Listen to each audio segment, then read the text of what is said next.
요한계시록 21장, 22장 내용은 이제 성경 전체의 마지막 부분, 결론 부분에 해당된다. 이렇게 볼 수 있을 것입니다. 요한계시록에서 결국 말하고자 하는 최종적인 완성의 모습, 혹은 성경의 기나긴 역사의 그 끝자락이 어떻게 될 것인가에 대하여 잘 보여주고 있는 말씀, 이것이 바로 이 요한계시록 21장 또 22장의 이런 내용이다 하는 겁니다. 20장의 내용에서는 최후 심판에 관한 말씀들이 계속 주어졌던 것 우리가 어제 함께 살펴봤고요. 21장의 내용에 보면 최후 심판 이후에 어떤 일이 펼쳐지는가. 처음의 땅과 처음의 하늘도 없고 바다도 다시 있지 않는 모습이 사도 요한의 눈에 펼쳐지게 됩니다. 놀라운 광경이 펼쳐지게 되는 것입니다. 이 새하늘과 새 땅, 한자로 신천신지 이렇게 말하는데 우리 가운데 이단들이 신천지 이단들이 있어가지고 이 말을 사용하는 게 참 안타깝지만 여기 성경에 보면 새하늘과 새 땅이 펼쳐졌는데 처음의 하늘이나 처음의 땅, 바다가 다시 있지 않다. 이 말은 한마디로 질적으로 완전하게 새로워진 세계를 이제 하나님이 보여주시고 계신 것이다 하는 겁니다. 그럼 어떤 면에서 그렇게 새로운가? 죄로 인해서 닥치는 모든 그런 죄의 영향력들이 더 이상은 털끝만큼도 찾아볼 수 없는 그런 세계. 주일날 그런 말씀을 드렸죠. 처음 창조, 죄를 범하기 전 처음 창조 때보다도 더 찬란하고 더 영광스러운 모습으로 변화된 세계, 그런 세계를 말하는 겁니다. 모든 비참이 다 사라져버린 그런 세계, 이렇게 말해요. 그러한 모습들을 두고 이렇게 성경 본문에 이렇게 표현되죠. 4절 이하에 보면 모든 눈물을 그 눈에서 닦아주신다. 사망이 없다. 애통하는 것이나 곡하는 것이 없다. 아픈 것이 없다. 질고나 질병이나 그런 것이 없는 그런 세계가 되었다. 이렇게 말합니다. 보좌로부터 들려지는 음성에 대해서는 5절에서 읽는 것처럼 만물을 새롭게 한다. 하나님이 처음 창조하신 그 세계보다도 더 찬란하고 영광스러운 세계로 변화될 것을 우리에게 말해 준 것입니다. 그러한 새하늘과 새 땅에 어떤 광경이 펼쳐지느냐. 거룩한 성, 새 예루살렘이 그곳으로 내려오는 겁니다. 마치 어떤 걸 우리에게 상상하게 합니까? 하나님께서 처음에 이 세상을 6일 동안 쭉 창조하시죠. 5일까지 쭉 창조하시고 나서 6일에 어떤 일 하십니까? 그 창조하신 세계를 관리하고 다스리고 그들을 잘 돌보도록 하기 위하여 하나님이 우리 사람을 그분의 모양과 형상을 따라 창조하셔서 그들을 에덴 동산에 두셨어요. 그러면 하늘과 땅, 이 모든 세계의 주인 노릇 하도록 하나님이 대리자로 세우신 사람들, 그 사람이 아담과 하와였습니다. 마치 비슷한 것이죠. 죄로 인해서 타락과 무질서와 혼돈과 미움과 시기와 질투와 다툼, 모든 질고 아픔, 슬픔, 이것들이 다 사라져버린 새하늘과 새 땅의 모습에 이제 그 땅에서 살게 될 자, 누굽니까? 새 예루살렘 성, 곧 그리스도의 신부, 교회, 구원받은 모든 성도들이 그곳으로 내려오게 되는 모습을 보여주고 있는 겁니다. 그래서 우리가 이 땅에 살면서 전혀 다른 어떤 세계로 다 옮겨져 가지고 그야말로 이 땅은 다 멸망하고 그렇게 사라지는 것처럼 우리 미래를 생각하면 안 돼요. 하나님이 창조하신 세계를 더 찬란하고 영광스럽고 아름답게 만드신 다음에 우리를 변화시켜서 슬픔이나 곡함이나 아픔이나 칠고가 없이 영화로운 상태로 우리를 변모시켜서 그리스도와 더불어 영원토록 살게 된다. 이것을 요한계시록 21장은 우리에게 그려주고 있는 겁니다. 허황된 얘기, 뜬구름 잡는 얘기가 아니라 성경이 우리에게 아주 선명하고 확고하게 보여주고 있는 저와 여러분의 미래의 모습이다 하는 것을 꼭 기억해야 합니다. 그래서 우리가 이 땅에 살면서 슬프고 아프고 괴롭고 힘든 모든 일들이 있을 때마다 우리가 뭘 생각해야 될까요? 지금은 비록 내가 이 땅에 살면서 연약한 육체를 가지고 있고 몸을 가지고 있고 또 부족한 성품과 인품을 가지고 있다 하더라도 이제 우리 주 예수 그리스도와 더불어 혼인잔치가 있게 될 때 그 신랑의 위용과 성품에 맞도록 주께서 나를 아름다운 신부로 변모시켜서 죄가 없는 상태, 신령한 몸으로 영화로운 상태로 우리를 변화시켜서 그리스도와 더불어 영원히 살게 된다. 이것을 우리의 찬란한 미래로 소개해주고 있는 것을 우리는 바라보아야 합니다. 6.25 동란, 6.25 전쟁이 이제 기념일이 오는데 그 전쟁의 아픈 상흔이 3년 동안 치러지고 수많은 희생자들이 생기고 난 다음에 그 폐허 같은 곳에서 또 여기 계신 나이 있으신 분들은 그 세대를 경험하셨을 거예요. 그런 세대 속에서 어떻게 이렇게 찬란하고 멋진 나라로 만들어낸 겁니까? 희망이 있기 때문에. 희망이 있고 소망이 있기 때문에 이렇게 이런 역사를 이루어낸 것입니다.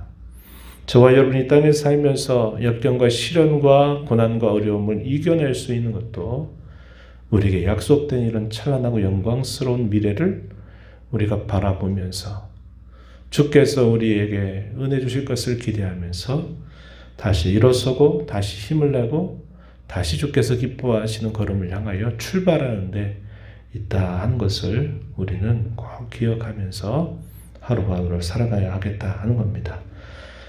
이때가 되면 하나님께서 그 오랜 시간 동안 수많은 말씀의 종들을 통해서 예언하였던 약속하셨던 그 내용이 완전히 성취될 것을 우리에게 보여주고 있습니다. 3절 말씀 한번 보세요.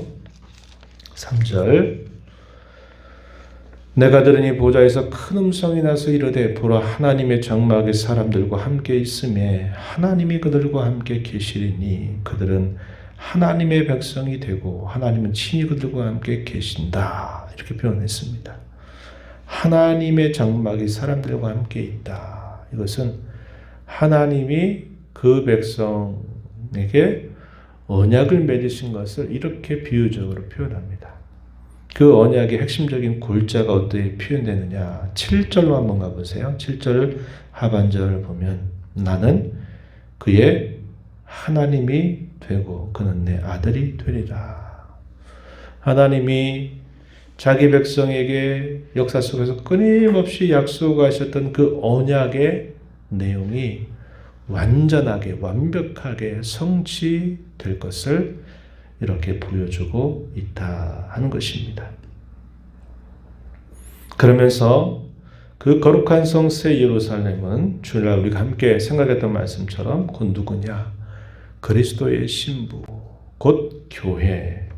다시 말하면 구원받은 저와 여러분이 포함된 모든 구원받은 사람들, 그 사람들의 모습이 이제 환상 가운데 그려지게 됩니다. 이 내용이 9절에서부터 22장 내에 있는 5절까지 쭉 그려지는데 그 새 예루살렘 성의 모습을 하나하나 묘사하는 내용이 쭉 소개가 됩니다.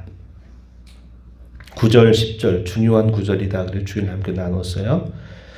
7대접을 가지고 마지막 7재앙을 담은 7천사 중 하나가 이 사도 요한에게 말합니다. 이리 오라. 내가 신부 곧 어린 양의 아내를 너에게 보여주겠다. 그러시고는 10절에 보니까 거룩한 성 예루살렘이 보인다. 이 말은 어린 양의 아내 곧 거룩한 성 새 예루살렘 곧 그의 교회가 된 모든 성도들을 이 거룩한 성 예루살렘으로 지금 설명해주고 있다 하는 겁니다.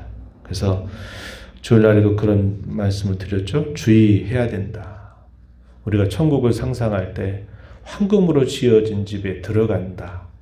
황금길을 걷는다. 이런 것들은 상징이지 마치 실제로 그런 것처럼 이것을 그렇게 이해해서는 안 된다. 이렇게 말씀을 드렸습니다. 저와 여러분이 그리스도로 말미암아 영광스럽게 변화될 우리의 찬란한 모습을 이러한 환상을 가지고서 우리에게 설명해주고 있는 것이다. 이것을 꼭 붙들고 이 말씀들을 읽어가야 합니다. 주일날도 말씀드렸습니다만 이 성을 묘사하는 온갖 보석들이 소개가 되고 있어요. 12진주문에 12지파의 이름이 기록되어 있고 12기초석에 12사도의 이름이 기록되어 있습니다. 그리고 이 성은 정사각형, 정방체, 길이와 너비와 높이가 똑같은 모습으로 그려져요. 완전한 모습을 이렇게 표현합니다. 그 길이를 재어봤더니 12,000 스타디온 이렇게 표현되어 있어요. 좀 생소한 표현인데 이것을 우리가 쉽게 이해할 수 있는 표현으로 바꾸어 보면 2.2km 정도 되는 길이를 말해요. 길이가 2.2km, 높이가 2.2km, 너비가 2.2km의 정방체 모습으로 이 예루살렘 성이 그려지고 있다 하는 겁니다. 이것은 완벽하다는 거예요. 모자람이 없다 하는 것을 이렇게 표현합니다. 그 성벽의 아마 두께가 될 것 같아요. 그것이 144규빗인데 이거를 우리가 쉽게 이해하는 표현으로 바꾸면 그 성벽의 두께 혹은 높이도 될 수 있겠지만 이것이 65m 정도가 되는 정도입니다. 두께로 말하면 얼마나 이 두께가 두터운 겁니까? 높이로 말하면 또 역시 이것이 얼마나 높아요. 이것이 상징하는 것은 안전하고 보호가 되어 있다. 이것을 우리에게 보여준다 그랬어요. 성의 길은 맑은 유리 같은 순금, 정금으로 되어 있는 모습이 그려져요. 그리고 밤낮이 없는, 왜냐? 거기에는 하나님의 영광이 찬란하게 비치고 어린 양의 등불이 비치기 때문에 해와 달이 쓸데없는 모습으로 그려져요. 그런데 그 거룩한 성 예루살렘, 누가 거기에 속할 수 있느냐? 마지막 절 27절 보니까 이렇게 표현되어 있죠. 오직 어린 양의 생명책에 기록된 자들만 들어가리라. 이렇게 가르쳐 주고 있습니다. 이 새 예루살렘에 속할 자들, 그들은 생명책에 기록된 자들만 속하게 된다. 이것은 하나님께서 창세전에 택하신 모든 백성들 전체를 여기 표현하고 있는 말이다. 그랬습니다. 이러한 약속이 저와 여러분에게 주어진 찬란한 미래임을 우리 다시 이 말씀을 통해서 확인하게 됩니다. 우리는 내일을 바라보면서 살아야 돼요. 오늘이 전부인 줄 알고 살면 안 됩니다. 내일을 바라보면서 살되 우리가 이 땅에 사는 동안 구원을 받았음에도 불구하고 여전히 이 세상에는 사탄과 그의 동맹자들의 활동 무대이기도 하고 또 저와 여러분 안에 남아있는 죄의 부패함으로 인하여 모든 그 고난이나 어려움이나 비참한 내용들이 여전히 우리가 살고 있는 세계 속에는 있어요. 그러나 머지않아 주께서 다시 오셔서 우리에게 이 모든 약속하신 내용들을 완결하시게 될 때에는 여기서 우리가 이 계시록에서 보는 이 놀라운 모습으로 저와 여러분이 변화될 것이고 주와 더불어서 영생 복락을 누리게 될 그런 약속이 우리에게 남아 있음을 꼭 기억하시기 바랍니다. 특히 어려운 일을 당하거나 또 우리가 어려움 가운데 있게 될 때는 더 그 말씀을 되새기고 곱씹고 묵상하는 일들을 통해서 내가 지금 있는 이것이 전부가 아니라 내게는 찬란한 내일이 있다 하는 이런 소망을 가지고 오늘의 어려움을 잘 이겨나가는 저와 여러분이 되어야 합니다. 이 최종 완성의 그날을 바라보면서 우리는 두 가지를 신경 써야 돼요. 하나는 뭐냐? 영적인 전투에서 내가 지지 않도록 저도 다시 일어나서 또다시 싸워나가는 그런 자세를 가져야 합니다. 7절 앞부분 한번 보실까요? 21장 7절 앞부분 이렇게 표현했어요. 이기는 자는 이것들을 상속으로 받으리라. 이렇게 말하는 것은 우리가 앞에 요한계시록 2장 3장에서 소아시아에 있는 모든 교회에 주어진 메시지 가운데 이겨라. 이기는 자에게 내가 이러이러한 복을 주겠다 약속하시는 그 주님의 말씀은 뭘 우리에게 보여주나요? 힘을 내서 이 영적인 전투를 잘 싸워 나가라. 내가 이미 이 승리를 다 확보해 놨으니 너 영적인 싸움에 지지 말고 이겨내라. 이것을 촉구해 주시는, 격려해 주는 그런 말씀이 될 것입니다. 우리 이 땅에 살면서 이기는 자로 살아야 돼요. 또 한 가지는 신부단장입니다. 주일날에도 나눈 것처럼 신부단장. 어떻게 단장할까? 목마른 자로, 주의 은혜를 언제나 갈망하는 자로, 그리스도와의 만남을 사모하는 자로 늘 살아가는 자세. 죄악된 삶을 살아가는 그런 사람들을 부러워하거나 본떠 살지 말고 거룩하게 구별된 자로, 의로운 자로 살아가는 일에 힘을 기울이며 사는 것. 이것이 우리가 신부단장 잘하는 길이다. 이것을 저 여러분 마음에 새기면서 이 하루도 우리의 남은 삶도 이 일에 힘을 기울여 살아가는 복된 삶 되기를 축복합니다. 하나님 아버지 감사합니다. 이 새벽 시간에도 저에게 생명과 힘을 가지고 주셔서 아버지 앞에 나와 찬양과 경배를 드리며 또 저희에게 약속하신 찬란하고 영광스러운 미래를 말씀을 통하여 또다시 듣게 하시니 감사합니다. 이 말씀을 저희 가슴에 새기고 비록 이 땅에 우리가 살면서 여러 많은 시련을 당하기도 하고 아픔을 겪기도 하고 또 어려움을 당하게 될 때가 많을지라도 그로 인하여 내일이 없는 자처럼 낙담하거나 좌절하거나 주저앉지 않게 하시고 우리에게 약속하시니 소망의 말씀을 붙들고 힘주실 주님의 은혜를 구하면서 저희들이 다시 일어서고 또 일어서서 늘 영적인 전투에서 승리하여 주께 영광 돌리는 삶이 되게 하시고 복되게 만날 신랑 되신 예수 그리스도를 만나게 부족함이 없는 거룩한 신부로 단장하는 일에 힘을 기울여 살아가는 저희가 되도록 주님 도와주시옵소서. 오늘 보호자 앞에 나와 아버지 은혜를 구하는 모든 심령들의 간구를 귀 기울여 주시고 응답해 주시기를 바라며 예수님 이름으로 기도하옵나이다.